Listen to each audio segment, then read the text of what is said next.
ये है कि ये एकदम इकोनॉमिकल है, क्योंकि ये सिर्फ 1000 रुपए तक के लिए इंस्टॉल किए जा सकते हैं। तो अगर आपको सुरजीत जी का गैस हार्वेस्टिंग का ये आइडिया अच्छा लगा तो आप भी अपने घर में फ्रीज एरिया में एसिड रेन का प्रॉब्लम है, तो वहाँ पे एसिड भी स्टोर होते हैं।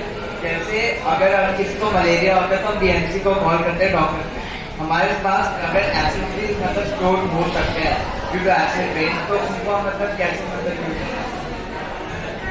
बहुत खूबसूरत सवाल है। आपका नाम क्या है? आदर्श।